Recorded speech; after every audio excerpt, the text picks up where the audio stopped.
यही धर्म है मोक्ष पथगामी, मध्यम मार्ग सरल। 5 अनुशीलन है इसके, मानव पालन कर। सत्कर्मों की पूंजी बना ले, प्रेम भाव अविरल। कर्मों को अपना धर्म समझ ले, करना किसी से न छल। ऐसे ही महान विचारधारा से जुड़ जाएं। चैनल नंबर 466 यूसीएन बुद्धा पर। यूसीएन बुद्धा पर। जय भीम, नमो बुद्धा। यूसीएन बुद्धाच्या या विशेष कार्यक्रमात आपलं सर्वांचं स्वागत। आज आपल्यासोबत आहेत रूपाताई बोधी कुलकर्णी आहेत, ज्यांची ओळख अशी वेगळी सांगण्याची गरज नाही। संबंध महाराष्ट्राला त्यांचं कार्य, त्यांचं साहित्य हे माहिती आहे आणि त्यांनी केलेले लढे, त्यांनी दिलेले गरीब असतील, शोषित असतील, मोलकरणीचे लढे हे सर्वांना माहीत आहे। परंतु एक कार्यकर्ता म्हणून त्या परिचित तर आहेतच, पण एक साहित्यिक म्हणून देखील परिचित आहे आणि त्यांनी केलेल्या आंदोलनाचा आजवरचा आढावा घेणारं एक पुस्तक म्हणजे त्यांच्या आयुष्यातलं समग्र असा जीवनपट मांडणारं पुस्तक नुकतंच प्रकाशित झालेलं आहे, ज्या पुस्तकाचं नाव आहे रूपांतर। तुम्ही माझ्या हातात पाहू शकता, हे नवीनच पुस्तक आलेलं आहे आणि रूपाताई हे आपल्याला पहिल्यांदा आपल्या कॅमेरा समोर या पुस्तकाबद्दलची माहिती सांगतील।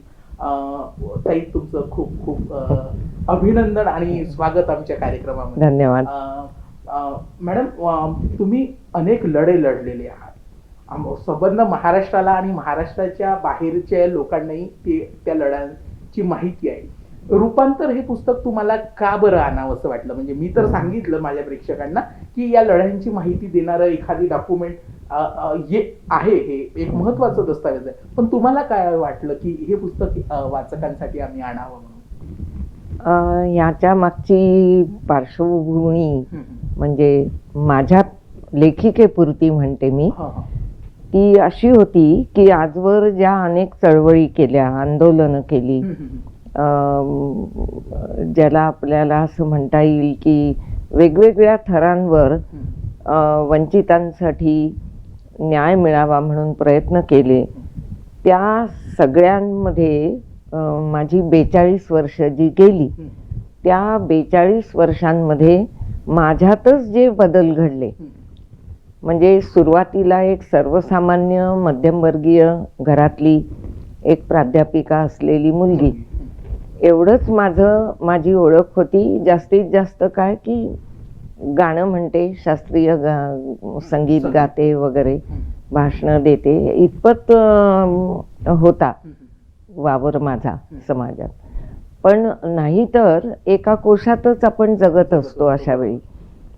या चळवळींमध्ये भाग घेण्याची जेव्हा केव्हा मला प्रेरणा झाली किंवा त्यातल्या काही मी उभ्या केल्या, तेव्हा त्यामुळे समाजात जे काही बदल घडायचे असतील ते घडोत, किंवा मला अपेक्षित असलेले बदल व्यवस्थेमधले तेही घडले असतील, पण त्याही पूर्वी मी असं समजते की माझ्यात सर्वात मोठं रूपांतर होऊ शकलं, नाहीतर मी एरवी जगत राहिले असते स्वतःसाठी।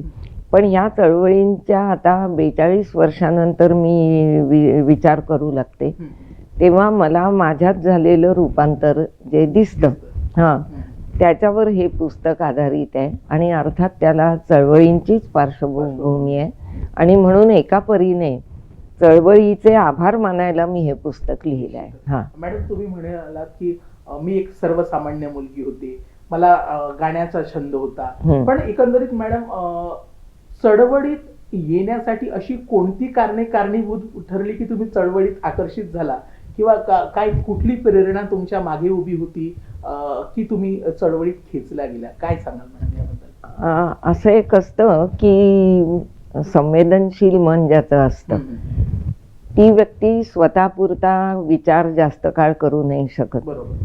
त्यामुळे असं झालं की ते मी दिलंही आहे या पुस्तकामध्ये की नागपूर विद्यापीठाच्या तेव्हाच्या कुलगुरूंनी एक विद्यार्थिनींचं शिबिर घ्यायला मला सांगितलं होतं या पूर्णचंद्र बुटी हॉलमध्ये, आणि तिथे त्या मुली जे आपापल्या मनातले विचार बोलून दाखवत होत्या, 2 दिवस आम्ही एकत्र राहिलो आणि त्या सगळ्यातून माझ्या हे लक्षात आलं की जगात कितीतरी मोठं काम करण्यासारखं शिल्लक आहे। जर आपण या तरुण मुलींपासूनच प्रबोधनाला सुरुवात केली, तर त्यांच्या मनात आज जे चुकीचे विचार भरलेले आहेत किंवा त्या खूपच स्वतःबद्दल कॉन्शियस आहेत, तर त्यांना आपल्याला समाजाभिमुख करण्याकरता कितीतरी करता येईल समाजात. आणि मग मी त्याच विद्यार्थिनींपासून प्रेरणा घेऊन, म्हणजे त्याच खऱ्या माझ्या प्रेरक ठरल्या, विद्यार्थिनी क्रांती दल नावाची संघटना स्थापन केली. आणि असं म्हणा की तिथूनच एकंदर माझ्या चळवळीला प्रारंभ झाला. मॅडम, एक म्हणजे हा एक महत्वाचा प्रश्न आहे. उच्चवर्णीय कुळामध्ये जन्मलेल्या तुम्ही, आता तुमची डेफिनेशन ही वेगळी असेल त्याला कदाचित, हे निश्चितच मला माहिती आहे. पण उच्चवर्णीय कुटुंबात जन्मलेल्या आणि फुले शाहू आंबेडकरांशी नातं तुमचं जुळलं, त्यांचं वैचारिक नातं जुळलं, ही एकंदरीत जुळण्यामागचं काय कारण होतं किंवा ही एकंदरीत प्रेरणा कशी मिळाली? का वाटलं? तुम्ही सांगितलं की एक माणूस म्हणून मला हे करायचं होतं, पण फुले शाहू आंबेडकर किंवा पुरोगामी विचारवंतांच्या चळवळीशी तुम्ही जोडला, याच्या मागची प्रेरणा काय होती? काय कारण होती त्यामागची? म्हणजे त्या काळामध्ये 1980चा सुमार होता तो. त्याच्याही आधी 1978 मध्ये मी एका स्त्री संमेलनाला गेले होते पवनारला. आणि तिथूनच विचार प्रक्रियेला जेव्हा सुरुवात झाली, तेव्हा मग माझ्या डोक्यामध्ये सर्वात जास्त विचार आपल्या देशात सध्या असलेल्या स्त्री पुरुष विषमतेविषयी आले. की आपण विद्यार्थिनींना एकत्र केलेलं आहे, त्यांना घेऊन गेले होते मी त्या शिबिरामध्ये. विनोबांच्या उपस्थितीत ते शिबिर झालं.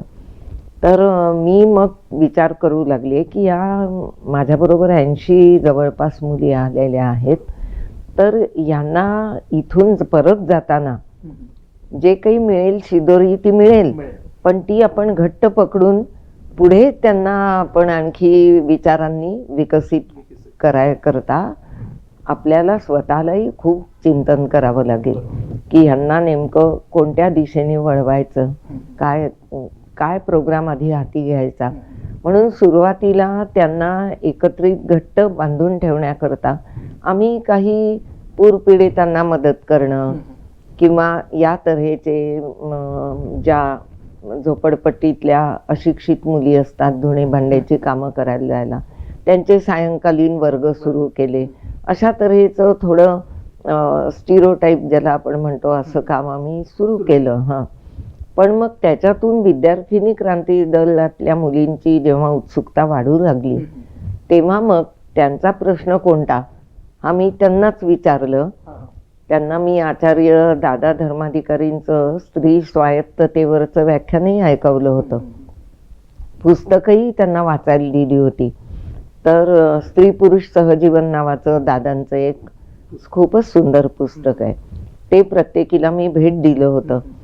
तर त्यातून मग आमच्या भेटीगाठी व्हायला लागल्या त्या मुलींशी आणि विचार विनिमय झाला. आणि विद्यार्थिनी क्रांती दलाने असं ठरवलं की सध्या समाजामध्ये असलेली सगळ्यात दुष्ट प्रथा जर कोणती असेल तर मुलीचं लग्न जेव्हा ठरतं तेव्हा वारेमाप हुंडा घेतला जातो आणि अनेक मागण्या केल्या जातात मुलाच्या पक्षाकडून. तेव्हा आपण ह्याचा विरोध आधी करूया. आणि त्यात जेव्हा बोलू लागल्या तेव्हा मग मी त्यांना असं म्हटलं की आपण एक व्यापक बैठक बोलवू नागपुरातली. आणि म्हणून आम्ही तेव्हा माझ्या घरीच आणखी काही समविचारी संघटना होत्या. त्यात जेमिनी कडू होते, नेताजी राजगडकर होते, प्रभाकर पावडे होते, अरुणा सबाने, शैल जेमिनी, हे सगळे लोक माझ्या घरी जमले, नागेश चौधरी. आणि मग आम्ही सगळ्यांनी मिळून हुंडा विरोधी आघाडीची स्थापना केली. म्हणजे एकंदरीत तुम्ही महिलांच्या समस्यांपासून सुरुवात केली, विद्यार्थिनींना पकडलं आणि मग त्यात पुरुषही वर्ग सामील केला. आणि सावित्रीमाईंचा विचार असेल किंवा जेवढ्याही पुरोगामी विचारवंतांचा जो विचार असेल तो तुम्ही सामोर नेण्याचा प्रयत्न केला आणि त्यात तुम्ही निश्चित यशस्वी झालात.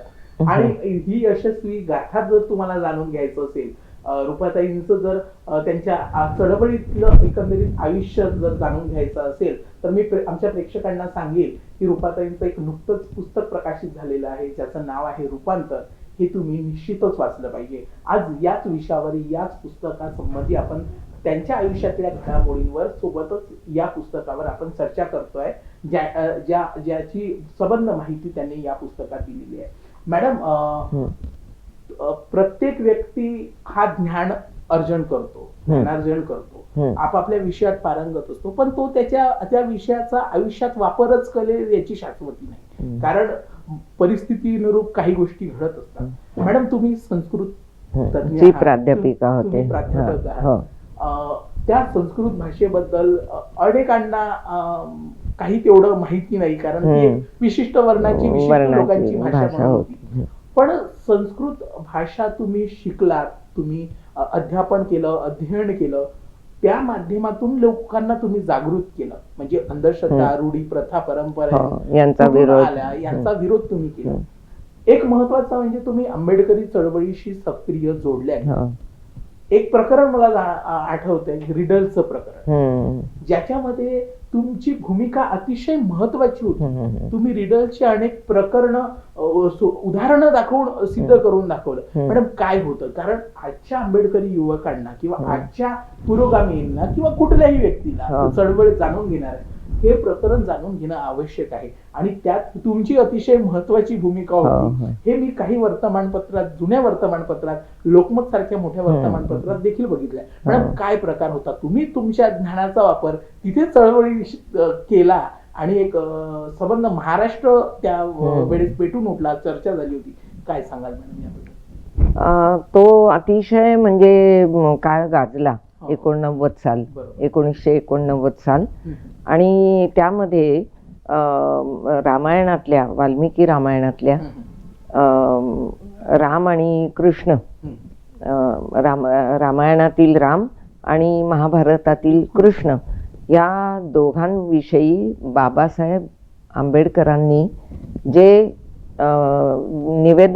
विवेचन केलेलं आहे, कशामध्ये, riddles of Rama and Krishna, त्यांची 32 रिडल्स एकूण आहेत, रिडल्स इन हिंदुइझम, आणि त्यातलं राम आणि कृष्णाचं कोडं हे जे बाबासाहेबांनी अत्यंत परखडपणे लिहिलेलं, त्याची पुस्तिका त्या काळात खूप काढल्या गेल्यामुळं आम्ही एक काढली होती पुस्तिका, आणि त्यावेळी मला भूमिका घेणं आवश्यक वाटलं, कारण जे प्रतिगामी आणि पुरोगामी अशी ती लढाई होती. त्यामुळे त्या प्रतिगामी विचारांच्या आणि राम आणि कृष्ण यांच्यावर बाबासाहेबांनी हा जो निर्भीड विचार मांडला आहे तो चुकीचा आहे म्हणणारे आता ते नाहीत या जगात, पण मागो वैद्य सर होते त्या बाजूनी. आणि मग संस्कृतचं दुसरं कोण बा, तर कोणीच पुढे येईना त्यांचा प्रतिवाद करायला, हे माझ्या लक्षात आलं, कारण सगळे त्याच विचारांचे होते. म्हणून अशा वेळी मी माझ्या घरातलं जे सगळं पुरोगामी वातावरण होतं त्याचाही मला पाठिंबा मिळाला. बाहेरही रिडल्स विरोधातला, रिडल्सच्या समर्थकांचा जो मोर्चा नागपुरात मोठा निघाला त्यात मला बोलवण्यात आलं होतं. त्यानंतर मग मुंबईला रिडल्स समर्थकांची एक सभा आयोजित केली माननीय प्रकाश आंबेडकरांनी. त्यातही मला बोलवलं की तुम्ही बोलायला या, तुम्ही संस्कृतच्या आहात, तुम्ही आम्हाला अत्यंत आवश्यक आहात. म्हणून मग मूळ संस्कृत वचनं वाल्मिकीची ही कशी रामाविषयक बदनामीकारक हे पसरवतायत, बदनामी करतायत रामाची, बाबासाहेब नाही करत आहे, मूळ वाल्मिकी रामायणातच ते दाखले मी दिले. आणि त्यामुळे मग खूप खळबळ माजली, मलाही खूप विरोधात पत्र आली, तुम्ही जास्त लिहू नका. मी लोकमतला मग एक मागो वैद्यांना उत्तर म्हणून लोकमतला मोठा लेख मागो वैद्यांना उत्तर नंतर दिलं, आधी माझी बाजू मांडण्याकरता आणि बाबासाहेबांचं समर्थन करण्याकरता वाल्मिकी रामायणातले आधी कोणते भाग उडवता, म्हणजे बाबासाहेबांच्या पुस्तकातले उडवण्याआधी मूळ रामायणातले कोणते भाग उडवता असा प्रश्न करून एक लेख लिहिला मोठा. तो खूप प्रसिद्ध झाला. लोकांनी त्याच्या झेरॉक्स करून वगैरे वाटल्या सर्वत्र. तर मग तो लेख लिहिल्यानंतर समाजामध्ये सगळ्या चर्चेला सुरुवात झाली माझ्या. त्याला मग मागो वैद्यांनी रूपाबाईंचे गौड बंगाल की काहीतरी असं म्हणून उत्तर दिलं त्याचं. मग दुर्गाबाई भागवत उतरल्या, त्यांनी पण रूपाबाईंचे तरकट नावाचा लेख त्या काळात लिहिला. तर हे सगळं विरोधी पक्षात एवढी मातब्बर मंडळी होती, तर मला माझी भूमिका पक्की धरून ठेवणं अत्यंत आवश्यक होतं. आणि म्हणून मग आम्ही एक पुस्तिका त्या काळात काढली, मी आणि काही आंबेडकरी लेखकांनी मिळून. आणि त्यामध्ये रामकृष्णांचे कोडे असं नाव देऊन ती फ्रीमध्ये समाजात वाटली. आणि शंकरराव चव्हाण तेव्हा मुख्यमंत्री होते, त्यांना पण ती विधानसभेत नेऊन दिली आम्ही की हे विधेयक तुम्ही मागे घ्या. बाबासाहेबांच्या रिडल्स इन हिंदुइझम या पुस्तकावर बंदी आणण्याची तुमची ही भूमिका योग्य नाही, हे मुख्यमंत्र्यांना पटवून सांगितलं. मॅडम, एक महत्वाचा मुद्दा आणखी, एक महिला येण्याच्या महिलांच्या समस्यांकडे तुम्ही फार बारकाईने लक्ष देत असता. आताच मी 2-3 दिवसापूर्वी वर्तमानपत्रात वाचलं की मोलकरणीच्या लढ्या संबंधात तुमचं एक फार मोठं कार्य आहे. आणि मॅडम, हे तुम्हाला का जाणवलं की एक मोलकरीण आहे, हा अद्वितीय लढा आहे. मोलकरीण ह्या असंघटित कामगार आहेत, त्या स्वतःच्या घरचे कामं आटोपून त्या कामं करायला जातात आणि त्यांना संघटित करून त्यांना एका कायद्याचा चौकटीत आणण्याचा प्रयत्न केला. मॅडम, हे तुम्हाला असं का जाणवलं? अशा कुठल्या गोष्टी तुमच्या आयुष्यात घडल्या किंवा तुम्ही अशा कुठल्या घटना बघितल्या की तुम्ही त्या चळवळीला स्वतःला वाहून घेतलं? हे बघा, आम्ही हुंडा विरोधी आघाडी ही संघटना स्थापन झाली होती ऑलरेडी. आणि मार्च महिना होता, लग्नाचे मुहूर्त होते सगळीकडे. आम्ही लग्न मंडपांवर निदर्शनं करायचं त्या काळात. ते एकीकडे चालू असताना मला असं वाटलं की शेवटी हा प्रश्न हुंड्याचा जे देऊ शकतात त्यांचाच आहे. त्यामुळे ह्या देशामध्ये असा मध्यमवर्ग आहे कितीसा, तर याला जोडून आपण कष्टकऱ्यांविषयी काहीतरी केलं पाहिजे. आणि त्या काळामध्ये म्हणजे त्याच्याही आधीपासून 78 सालपासून मी एक डाटा माझा स्वतःचा बनवला होता घरेलू काम करणाऱ्या बायांचा. तो सर्वस्वी माझा एकटीचा होता. मी वस्त्यांमध्ये जायची, मध्यभागी जाऊन बसायची. एखादा बाबासाहेबांचा पुतळा असायचा किंवा गांधीजींचा असायचा, तिथे बसून या स्त्रियांशी मी मनमोकळ्या गप्पा करायची. आणि त्यातून माझा जो डाटाबेस तयार झाला, त्यावरून मला वाटलं की आपण यांची संघटना स्थापन केली पाहिजे.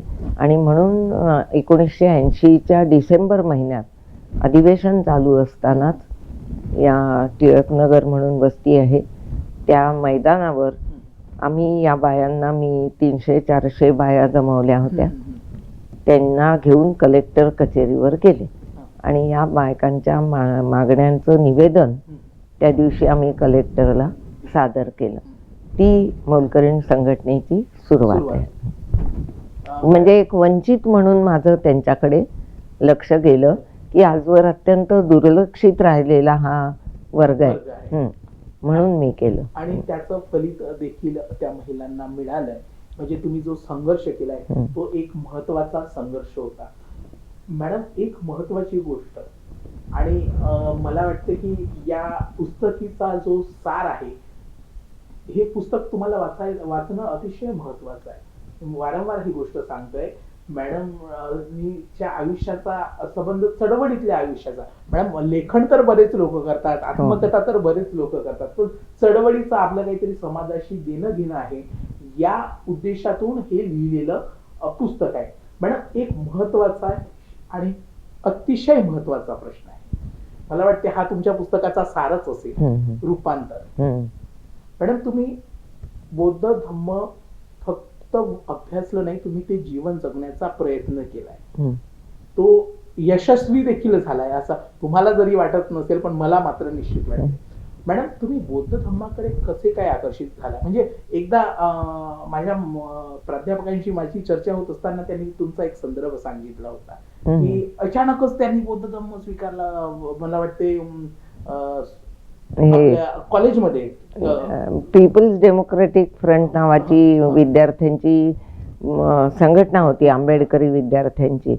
त्यांनी एक अपील काढलं होतं बुद्धिजीवींकरता आणि विशेषतः प्राध्यापकांकरता वगैरे, की तुम्ही या येत्या धम्मचक्र प्रवर्तनामध्ये आम्ही बौद्ध धम्म स्वीकाराकरता म्हणजे धम्मदीक्षेचा एक कार्यक्रम घेतोय, त्यामध्ये आपण देखील धम्मदीक्षा घ्या. तर ते मी एकटी त्याला रिस्पॉन्ड करणारी ठरले. मी त्या मुलांना घरी बोलवलं, त्यांच्याशी बोलले आणि म्हटलं मला घ्यायची आहे दीक्षा. मॅडम, हे असं तुम्हाला का जाणवतं? म्हणजे बौद्ध धम्मच का? म्हणजे माझा एक प्रश्न आहे, कारण तुम्ही संस्कृतच्या प्राध्यापिका होत्या, तुम्हाला संस्कृत बद्दल प्रचंड ज्ञान, म्हणजे तुम्ही शिकवलं देखील बरेच वर्ष. तर तुम्हाला बौद्ध धम्मच का बरं स्वीकारावं असं वाटलं? कुठली तत्व तुम्हाला त्यामध्ये अशी वाटली की नाही ही तत्व अतिशय मानवतेशी जोडणारी आहेत, अशी काय काय गरज वाटली किंवा एकंदरीत तुम्ही कसं काय आकर्षित झाले? आता मी मगाशीच आपण पाहिलं की साधारणपणे 80 मध्ये ह्या सगळ्या चळवळी झाल्या रील्सच्या वगैरे, तेव्हापासून माझं फुले आंबेडकरी साहित्याचं वाचन वाढलं आणि मी खूप नेटाने अभ्यास केला त्याचा.